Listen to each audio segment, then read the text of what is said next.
Sila'y mga lobong maninila.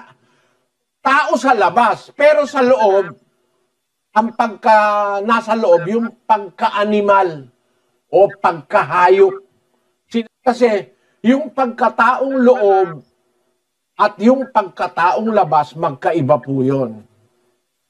Yung pagkataong labas, laman, literal, material. Yung pagkataong loob, spiritual po yun.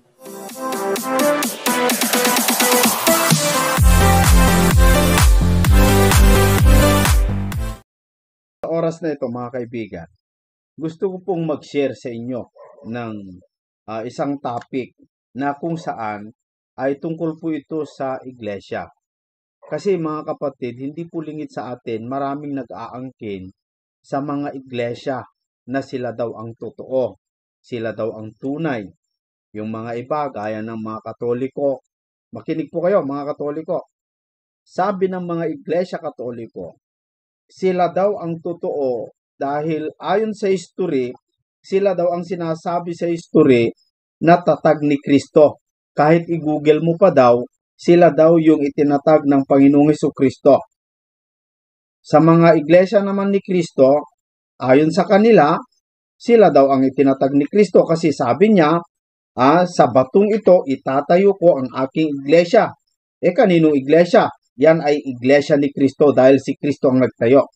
Yun naman ang angkin nila, mga kaibigan.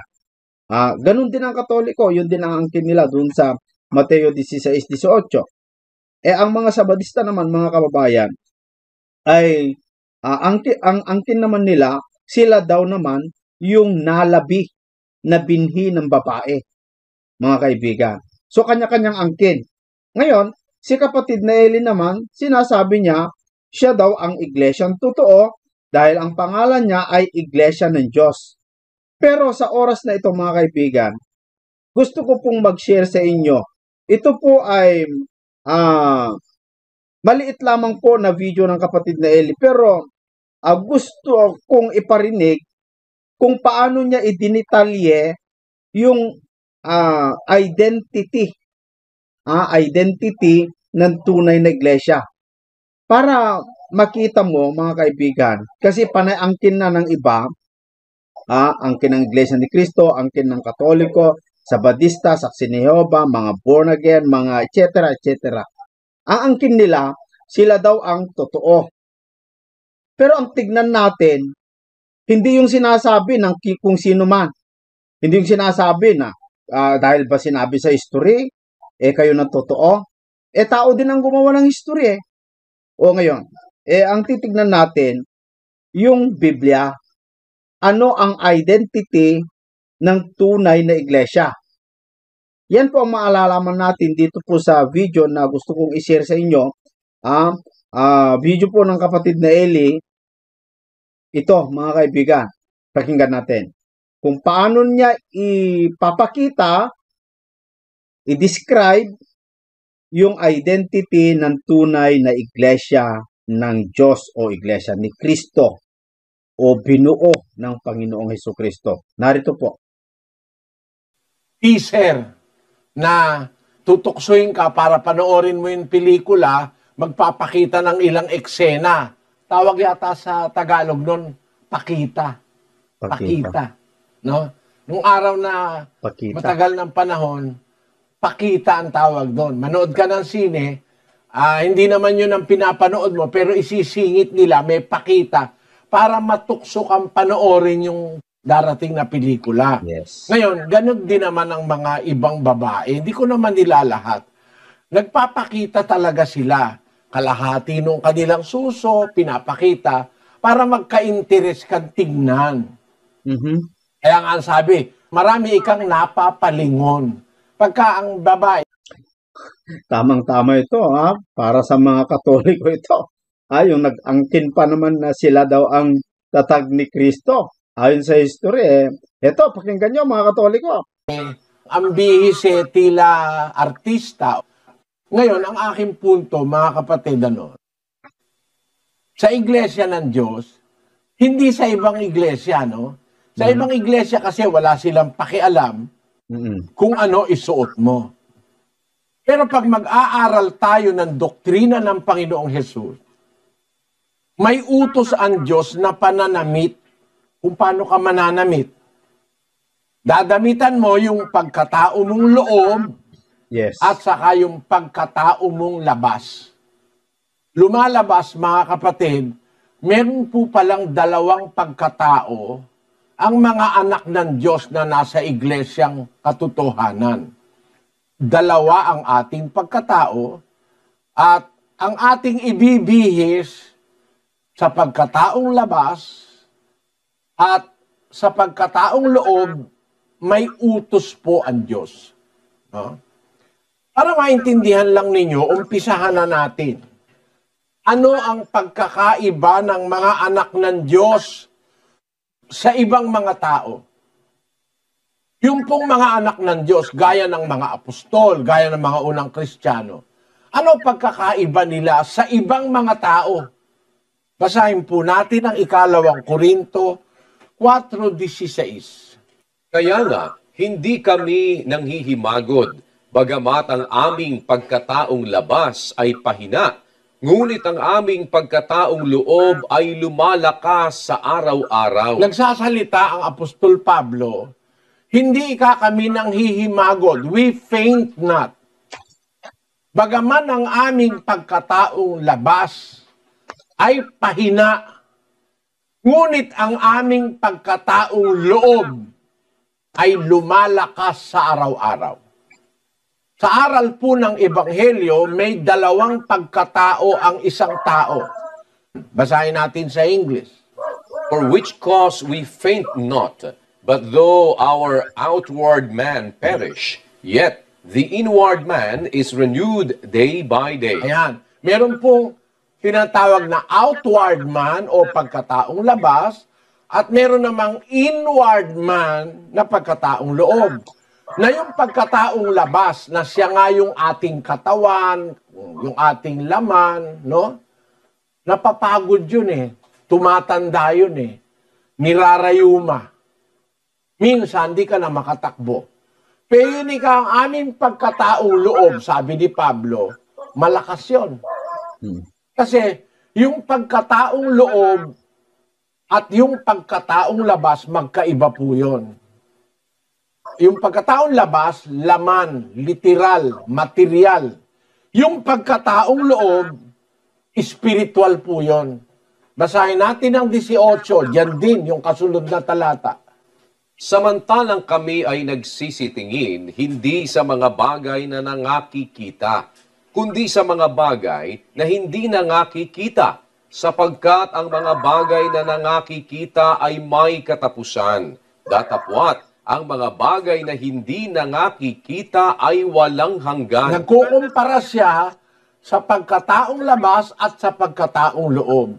Kami ang wika'y nagsisitingin, hindi sa mga bagay na nangakikita, kundi sa mga bagay na hindi nakikita. Sapagkat ang mga bagay na nangakikita may katapusan. Datapot ang mga bagay na hindi nangakikita ay walang hanggan. Ayan. Makikita nyo dito sa mga talatang ito, mga kapatid, ang isang taong sa Diyos may dalawang pagkatao. Pagkataong labas at pagkataong loob. Samantalang mayroon namang mga tao, may pagkataong labas din. Pero ang nasa loob hindi pagkatao. Alam yun? nyo kung ano? Ano? Basahin natin ang Mateo 7:15.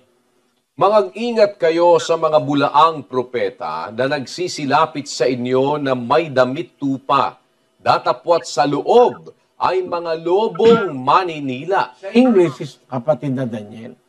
Beware of false prophets, which come to you in sheep's clothing, but inwardly they are ravening wolves. Inwardly.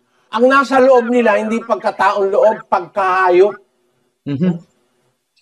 Sabi, mag-ingat kayo sa mga bulaang propeta, lumalapit sa inyo, may damit tupa. Akala mo maamo. Pero ang nasa loob, lobong maninila, asong bundok. Yung punlobo, asong bundok yon. Yung wolf. Sa plural, wolves. They are ravening wolves. Sila'y mga lobong maninila. Tao sa labas, pero sa loob, ang nasa loob, yung pagka-animal o pagkahayop. Sinasabi yan ni Apostol Pedro sa 2:12. Natapwat ang mga ito na gaya ng mga kinapal na walang bait na ipinanganak na talagang mga hayop upang hulihin at lipulin na nagsisialipusta sa mga bagay na hindi nila nalalaman ay walang pagsalang lilipulin sa kanila ring pagkalipol. So, meron mga sinasabi si Pedro. Alam mo yung mga ganitong klase ng tao, meron talagang ganito tama itong sinasabi ni Brad Eli meron talagang ganitong mga klaseng tao. At ang masama, pati sa loob ng iglesia na nagsasabing sila'y makadiyos, sila pa yung nakakagawa kung minsan may nakikilala ko mga pastor, mga pari, mga mangangaral na mangangaral daw, mga kaibigan, pero yung kanilang sekretarya hinahayop, mga kababayan.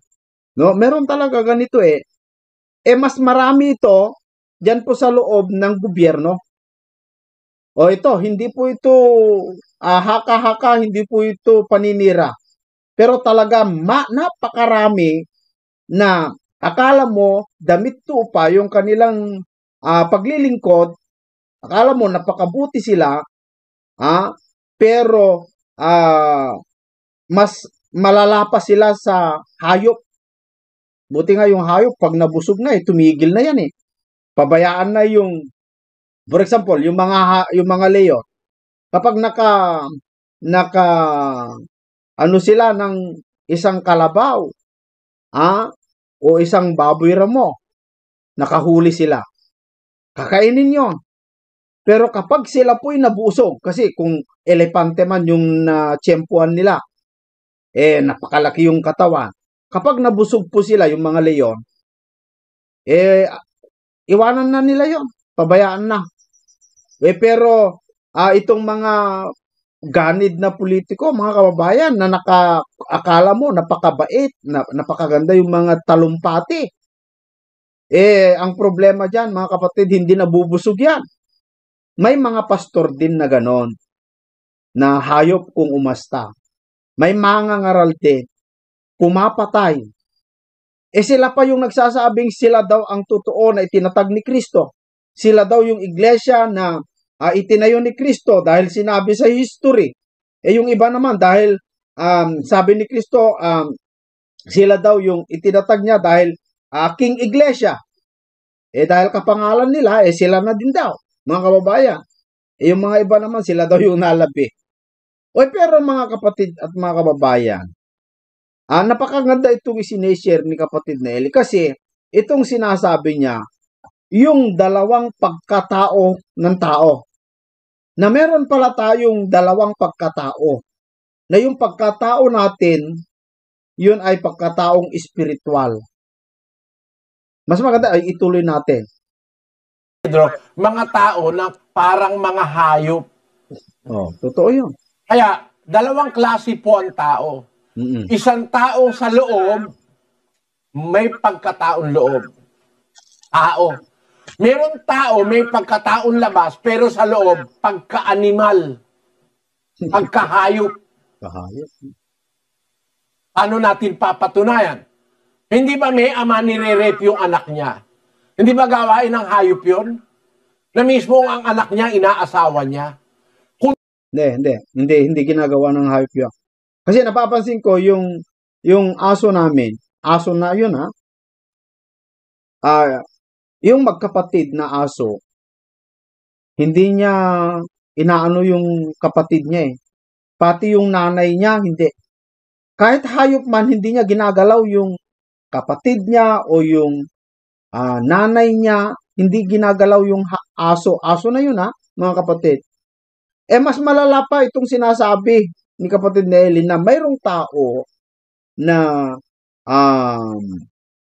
Kung umasta, lobo, pero hayop. Kung umasta, no? Kung magpakita, kala mo lobo, pero kung gumawa, hayop.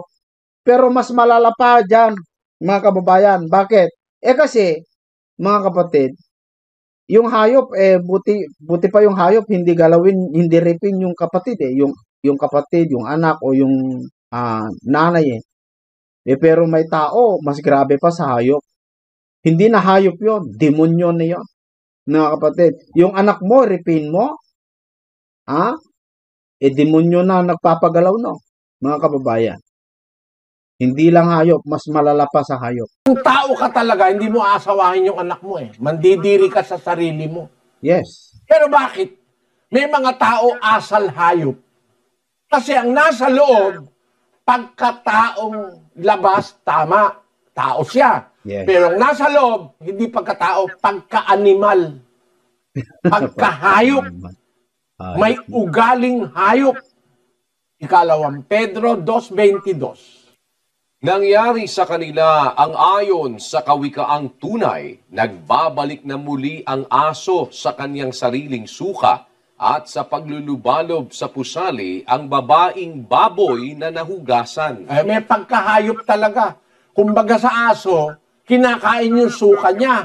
At yun naman babaeng baboy, kahit hugasan mo, pabanguhan mo, pabalik yun sa pusali pag nakawala. Merong ganong mga tao. Ang gusto yung kasamaan, yung pusali, ang gusto yung mali, yung hindi tama, isinuka na niya, kakainin niya pa uli. Ganon. Ang kahulugan nun, yung nasa kawikaan. Doon sa kawikaan, 26:11. Kung paano ang aso na bumabalik sa kanyang suka, gayon ang mangmang na umuulit ng kanyang kamangmangan. May mga tao ang tawag ng Diyos mangmang, inuulit-ulit yung kanyang kamangmangan, yung kanyang ginagawang mali. Parang aso yun na bumabalik sa suka. Kung paano ang aso bumabalik sa suka, gayon ang mangmang umuulit sa kanyang kamangmangan. Kung paano ang baboy na nahugasan bumabalik sa pusali, ganon ang mangmang umuulit sa kanyang kamangmangan. Ano po ang punto natin? Meron tao sa labas, pero sa loob may pagkahayop. Alam mo yun, ang nakukuha ko dito mga kaibigan, yung mga nagsasabing mga miyembro o tumanggap sa Diyos, at sila'y bumalik sa kanilang dating gawain. Ang tingin pala o ang description po pala ng Diyos sa kanila, aso o hayop, mga baboy.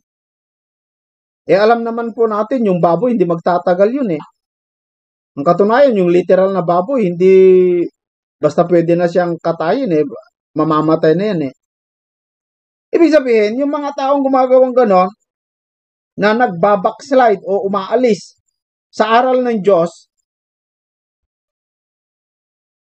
ang katumbas nun, baboy o aso. Pati ang kanilang buhay, umikli.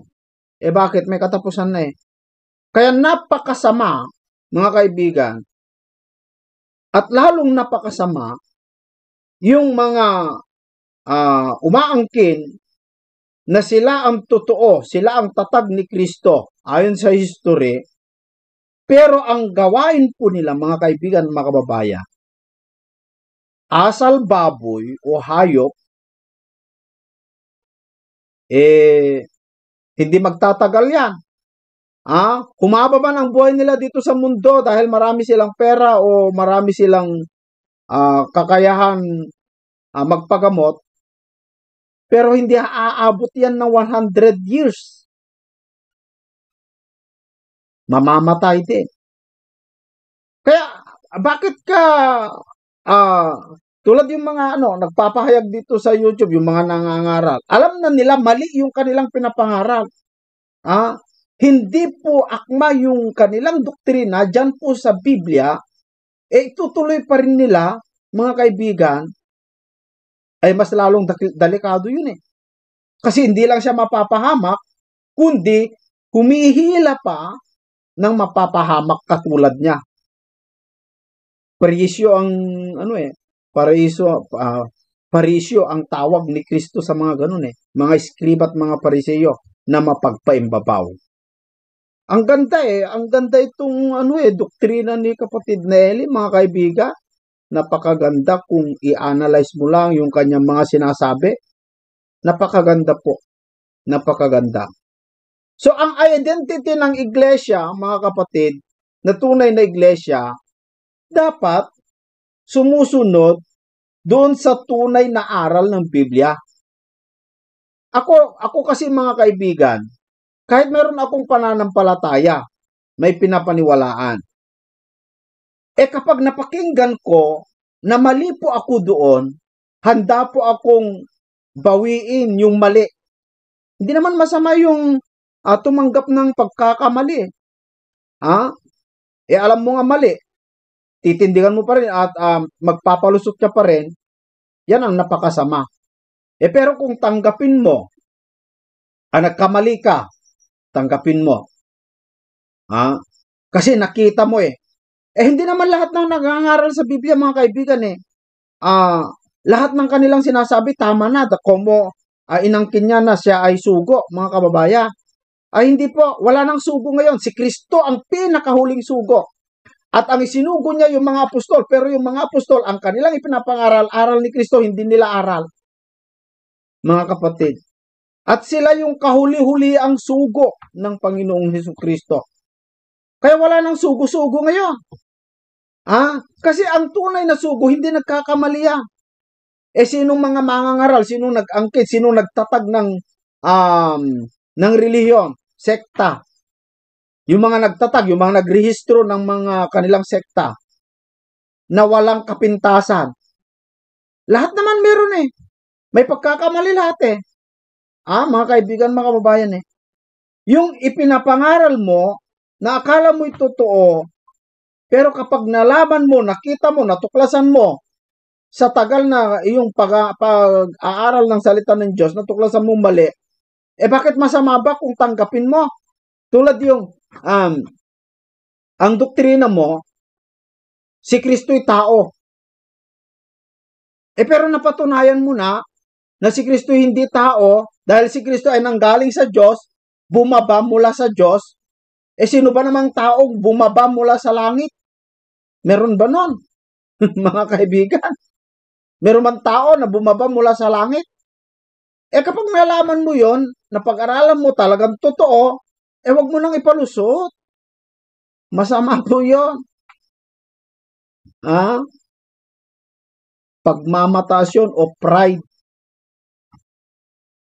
Masama po yun. Pag malaman mo. Gagawa ka ng ibang paraan para lang makalusot ka, dahil kahiya-hiya naman kung tanggapin mo, alam nyo, mas gusto ng Diyos yung tumanggap ka ng pagkakamali kaysa yung ikinakatwiran mo pa, mali na nga.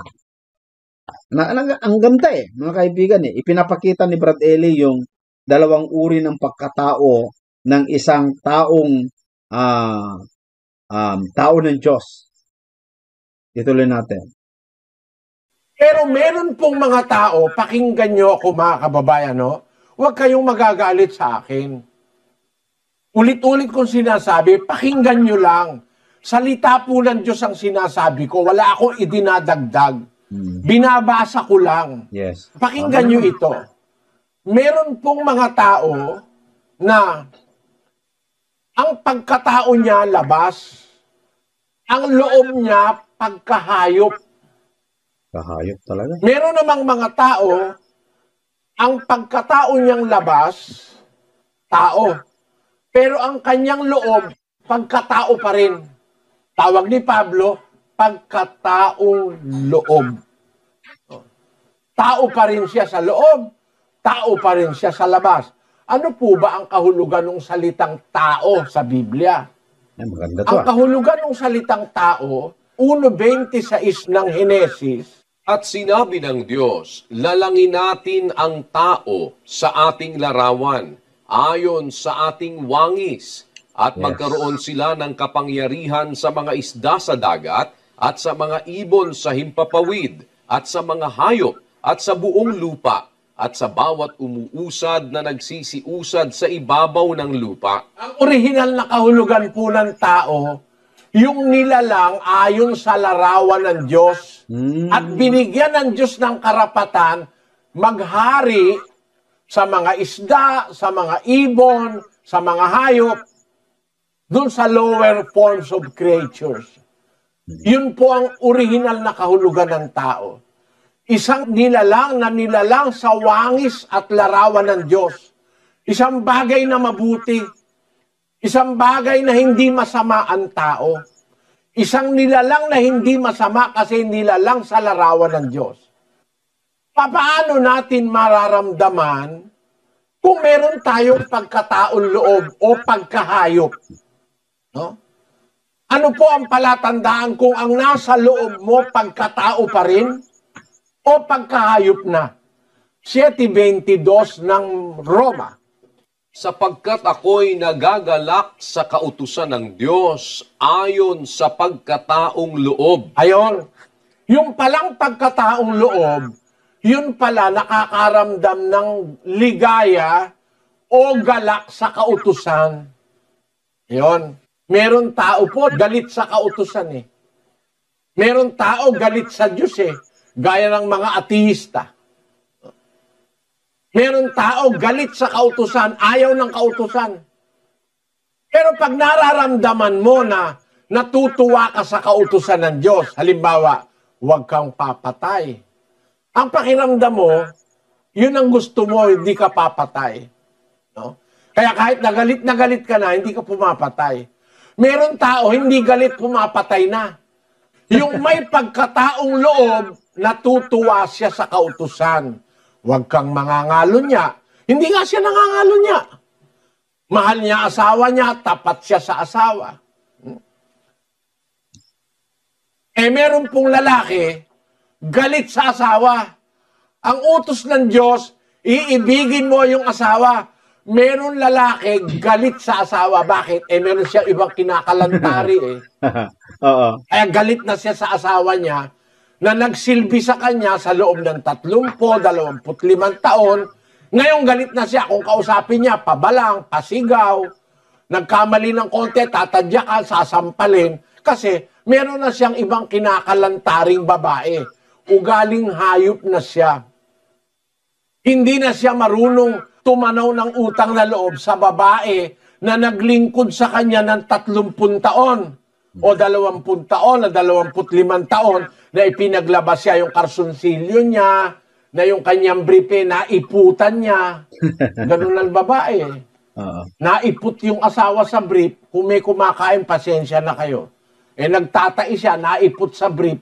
Sino maglalaba? Di ba yung babae? Yung babae na nagtitiis ng lahat ng sakripisyo, pagkaraan ng 25 taon, susuntukin mo, sasampalin mo, yung babaeng kumalinga sa'yo, naglaban ng damit mo, nagluto ng pagkain mo, naglinis ng bahay mo, nagbuntis ng anak mo, nagpalaki ng anak mo, ngayon galit na galit ka. Ano nasa loob mo? Pagkatao pa o pagkahayop na? Kasi kung pagkatao pa rin ang nasa loob mo, dapat maawa ka at ibigin mo yung asawa mo. Pakiramdaman mo, bakit ka ngayon ganun sa asawa mo? Ang nasa loob mo, pagkahayop na. Ngayon, paano natin mararamdaman, mga kapatid, na ang nasa loob natin, pagkataong loob, hindi hayop. Ang pagkataong loob, nagagalak siya sa kautusan. Meron siyang ligaya sa kautusan, gaya ni David. Sa 48 ng awit, Aking kinalulugurang sundin ang iyong kalooban, O Diyos ko. Oo, ang iyong kautusan ay nasa loob ng aking puso. ayon, kinaluluguran kong sundin ang iyong kalooban, O Diyos ko, sabi ni David. Ang iyong kautusan nasa loob ng aking puso. Parang ganito, mga kapatid, ano? Pag halimbawa, nakakaramdam ako ng merong isang tao na tulungan, pupunta sa UNTV, nabigyan kasi siya ng libreng pustiso, eh mahal din naman ang pustiso eh. Sasabihin ng tao, Salamat po kay Brother Eli sa pustiso. Ayoko na nung sanang marinig dun eh. Hindi naman para tayo gumagawa, para ipagparangalan eh, no? Pero, nakakaramdam ako ng kaligayahan sa loob. Nasunod ko yung utos na ibigin ng kapwa. May estudyante ng La Verdad, nakatapos, may trabaho na ngayon. Nag-text sa akin, Brad Eli, salamat po. Mahirap lang kami kung hindi sa La Verdad, di ako makakapag-aral, di ako magkakatrabaho. Sabi nung kapatid. Natutuwa ako, hindi dahil sa pinapasalamatan niya ako. Natutuwa ako dahil nakatupad ako sa utos na ibigin mo ang iyong kapwa gaya ng iyong sarili. Pakinggan natin ang ilan. Problemado noon si Ginang Pia Malyari kung saang pribadong eskwelahan niya papag-aarali ng anak na si Jehan dahil sa pagpapatupad ng K-12 program ng Department of Education. Isang Muslim at taga-Hulo-Sulu, si Ginang Malyari. Akala niya noon hindi tumatanggap ng hindi miyembro ng Members Church of God International o MCGI ang La Verdad Christian School. Hanggang sa napatunayan niya na mali pala ang sinasabi ng ibang tao at nagustuhan niya ang disiplinang ipinatutupad ng eskwelahan. Para sa puso at isip ko, number 1, La Verdad. Kasi lalo pang bumabait yung mga kabataan, lalo pa siya bumait. Saan man tayo makarating, ano man ang kaalamang ating makuha sa buhay na ito, ay maisip natin, hindi natin ito dapat na ipagmalaki. Hindi natin ito dapat na ipagyabang. Kung hindi ang ating maalala sa tuwina, ay mayroong nagbibigay sa atin ito. Ayan. Ang ibig ko lang ipakita, no, nakakagalak sa kalooban pagka Alam nyo, totoo eh. Totoo kasi, mga kaibigan, na-experience ko din dahil yung anak ko na noong grade 11 hanggang grade 12, nag-aral dyan sa La Verdad. Bagamat sa panahon na nag-aral yung anak ko ay time kasi na pandemic, kaya hindi po nakapunta mismo sa lugar, no? Bagamat pumunta siya noon nung nag-enroll siya, pero eksakto na nung nakapag-enroll na, nung pasukan na, nag-lockdown. Kaya ang nangyari ay online. Pero nabilib yung anak ko sa pag-aral niya dyan po sa La Verdad. At ang isa sa napatunayan kong napakaganda ay yung anak ko, miski yung kanyang uniforme, ipinadala sa amin. Ipinadala, mga kaibigan, yung uniform niya. Kasi habang nag-o-online sila, hindi katulad yung mga online ngayon, na kahit mag-off ka ng camera, gano'n. Pero yung anak ko hindi eh. Nung nag-aral dyan, hindi eh. Talagang napakaganda, sabi niya eh. Kasi open cam, and then talagang naka-uniforme din, mga kaibigan. At bawal yung hindi naka-uniforme, talagang sabi ng anak ko. At full scholar siya, mga kapatid. Full scholar yung anak ko. Ang isa sa naramdaman ko na napakaganda, yung niya dyan. Noong mag-graduate siya, tuloy-tuloy sana yung yung scholar niya eh. Full scholar dyan eh. May pagkain pa sana kung kumunta, pero kaya lang ang problema lang kasi pandemic. Pero nung nag-graduate po sila, parang ito eh, mga kaibigan, ewan ko lang kung anong year ito, no? 2023. 2023 ba yan? Alam nyo mga kapatid, lahat yung kasi ang problema namin noon, paano namin kukunin yung mga requirements para makapag-enroll sa iba? Problema namin yon. Kasi ang layo namin eh, mga kaibigan, tapos wala pa kaming pwedeng mapuntahan dyan, wala kaming kilala. Paano namin kunin yung mga diploma, yung etc., yung gagamitin para sa pag-enroll sa iba? Kasi yung course ng anak ko, wala kasi dyan eh. Kung nandyan lang sana, tuloy-tuloy, scholar talaga yung anak ko dyan. Kaya lang, dahil wala yung kanyang course, dahil civil engineer po yung course ng anak ko noon,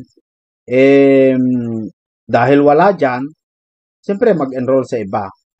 Lahat yung mga requirement, hindi kami pumunta dyan, ipinasa lahat. Napakaganda, mga kaibigan. Kaya nagpapasalamat ito, kukunin kong panahon din para magpasalamat sa La Verdad Christian School. Kasi sabi ng anak ko, lahat yung mga mistro niya dyan, napakaayos, napakagandang foundation ng pag-aaral niya sa college, mga kaibigan. Napakalaki pong natutunan ko doon, sabi niya. Mga kapatid. Kaya totoo, ako hindi man ako MCGI pero naging full scholar po. Pati uniforme pinadala. Hindi kami pumupunta dyan. Nung graduation, gusto namin pumunta, kaya lang pandemic Kaya hindi nakadalo yung anak ko mga kaibigan. Pandemic po kasi. Ganun pa man, napakaganda. Salamat sa La Verdad Christian School. Salamat, mga kaibigan. Tama yung sinasabi ni Bradelli. Yan po masasabi ko sa kasi pinalabas nila yung mga tinutulungan nila isa man yung anak ko din na naging scholar diyan. Full scholar, pati uniforme. Kung meron lang sana yung course niya diyan naging tuloy-tuloy na full scholar May mga yung mga miyembro ng MCGI, sabi nila buti pa kayo na full scholar yung anak mo. Hindi talaga pumipili ng kanilang inieskolaran ito, mga kaibigan, kahit anong organisasyon. Kasi ako man hindi pero binigyan din ng pagkakataon para yung pundasyon ng pag-aaral ng anak ko sa college naging napakalaking benefit, sabi niya, na nakuha ko sa mga pagtuturo nila. Nakatupad ka sa utos na matulungan mo ang kapwa mo. Hindi dahil na nagpaparangalan ka o kaya nagyayabang ka, hindi. Meron pong damdamin sa mararamdaman nyo sa kalooban nyo. Kung ang nasa loob nyo ay pagkataong loob, natutuwa kayo sa kautusan ng Diyos. Mahalaga sa inyo ang kautusan. Pero pagka galit kayo sa kautusan, galit kayo sa Diyos, nakakatiyak ako kahit hindi ko nakikita yung nasa loob nyo. Ang nasa loob nyo ay pagkahayop at hindi pagkatao. Yung pumapatay. Kayo mismo makaka-assess. Hindi ko naman kayo pwedeng hatulan, mga kababayan Assess nyo, nananatili pa ba yung pagkataong loob nyo? Na ang ating kalooban, tao pa rin tayo, hindi tayo malupit, magalang tayo sa magulang, utos kasi ng Diyos yun, mapagmahal ka sa asawa, mahal mo ang kapwa mo tao, nakikisama kang mabuti sa kapitbahay mo, kasi ang pagkataong loob nagagalak sa kautusan ng Diyos. Yan po ang distinction na mararamdaman mismo natin sa ating sarili. Kayo po mag-aral. Ginagalang mo ba ang Diyos? Ginagalang mo ang kanyang kautusan? Ang ibig sabihin nun, nandun pa yung pagkataon loob. Hindi pa nakukurap sa 6:16 ng Jeremias.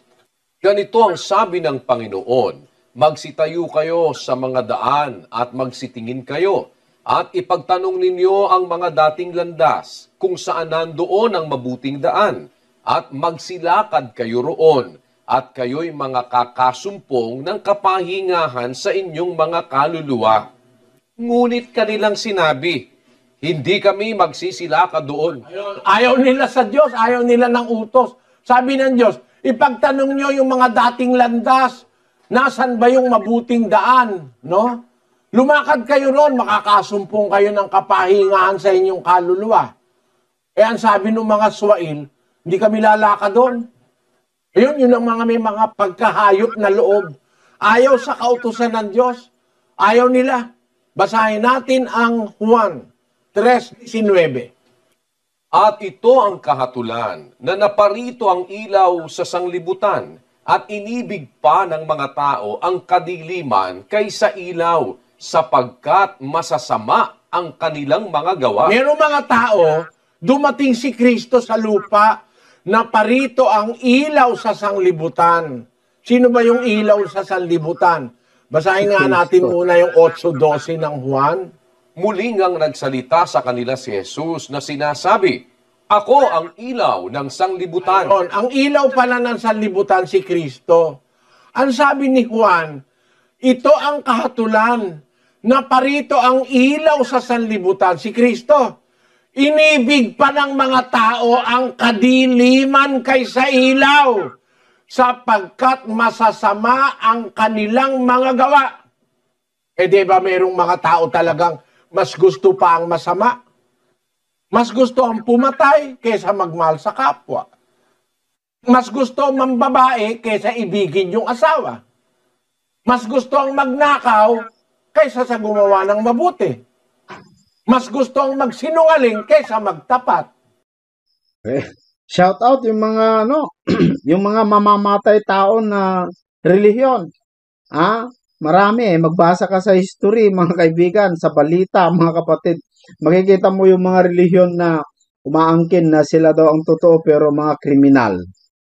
Shout out sa inyo, mga kaibigan, no? Pasensya na din sa mga nagko-comment na wag ka nang magsalita, pabayaan mo si Brother Eli. Ito ay reaksyon ito, mga kapatid. Pasensya po kayo kung nagsasalita ako, no?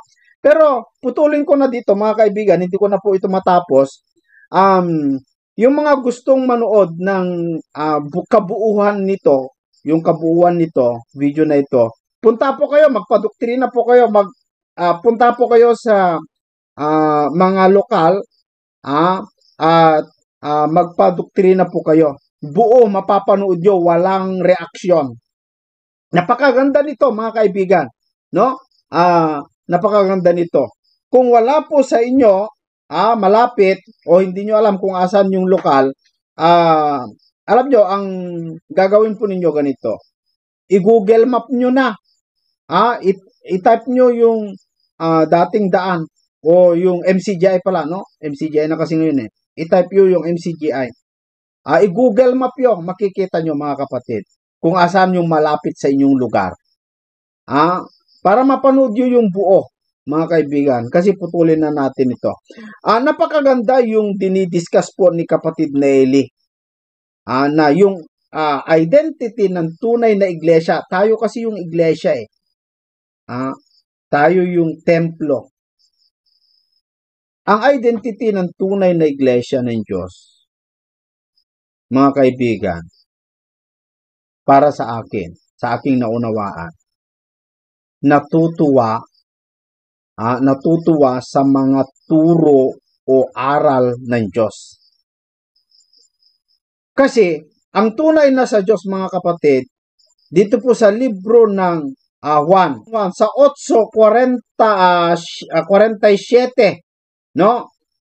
Dito sa libro ng Juan, sabi dito, ang sa Diyos ay nakikinig ng mga salita ng Diyos. Dahil dito'y hindi ninyo dinirinig sapagkat kayo hindi sa Diyos. Makinig mga Katoliko na nagsasabing miyembro ng Iglesia Katoliko. Alam nyo, dapat yung mga yung Iglesia Katolika, kasi alam ko naman hindi naman sila siguro sumasang-ayon sa mga nagsasabing mga miyembro ng Iglesia Katolika na hindi naman po sila pumupunta sa iglesia o sa simbahan. Kasi ang mga tao kasi, ang problema lang sa Iglesia Katolika kasi, ibinibilang nila na miyembro nila kahit hindi dumadalo. Kaya tuloy nasisira ang kanilang grupo, ang Iglesia Katolika.